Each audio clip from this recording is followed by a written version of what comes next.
EOW ने एक FIR दर्ज की है आज, जिसमें ऋण हेतु जो प्लॉट बंधक रखा गया था, मूलतः उस प्लॉट को बंधक रख के इनिशियली 75 लाख का लोन लिया गया था।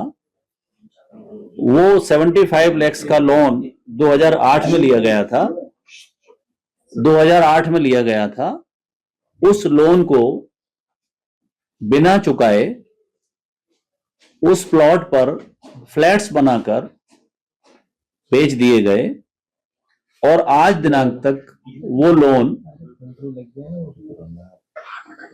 4 करोड़ 20 लाख रुपया आउटस्टैंडिंग है। बैंक का अमाउंट, बैंक को लोन का रीपेमेंट भी नहीं किया गया और बैंक से बिना एनओसी लिए, बिना बंधक छुड़ाए उसी प्लॉट पर फ्लैट्स बनाकर बेच दिए गए।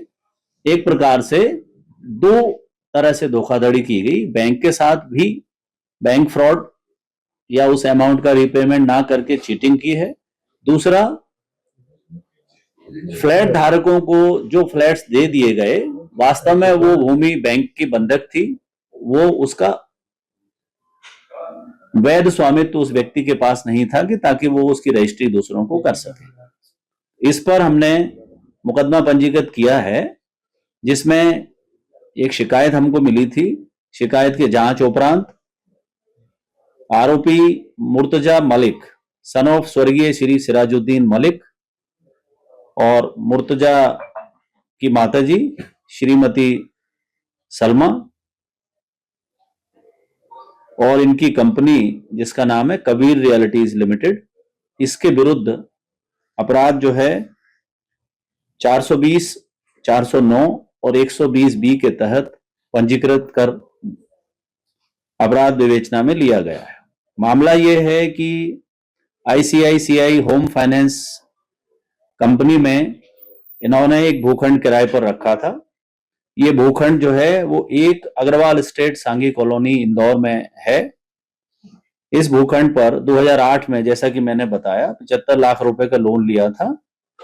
आज की तारीख में बैंक के जो स्टेटमेंट हुए हैं, बैंक से जो डॉक्यूमेंट प्राप्त हुए हैं, उस आधार पर 4 करोड़ 20 लाख रुपए की राशि बैंक की आउटस्टैंडिंग है अभी भी। और ये वहां पे बंधक था ये प्लॉट। इस आधार पर कबीर रियल्टीज और उसके मालिकगण, उसके जो डायरेक्टर हैं मुर्तजा और उनके परिवार के लोग, इनके विरुद्ध प्रकरण दर्ज कर विवेचना में लिया गया। आरोपी कहां के रहने वाले?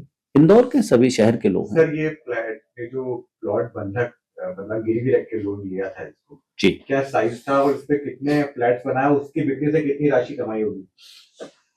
ये प्लाट 5200 स्क्वायर फीट था, जिस पर इनके द्वारा 8 फ्लैट बना करके विक्रय किया गया है। कितना पैसा इसने कमाया होगा उसके? तो इसमें करीब एक फ्लैट 50 लाख के करीबन इनने विक्रय किया है। इस तरह से जो प्लाट क्रेता है उनको इनके द्वारा यही बताया गया है कि इस पर किसी तरह का ऋण नहीं है, कोई लोन है क्या? उन्होंने भी इसका रिपोर्ट किया है।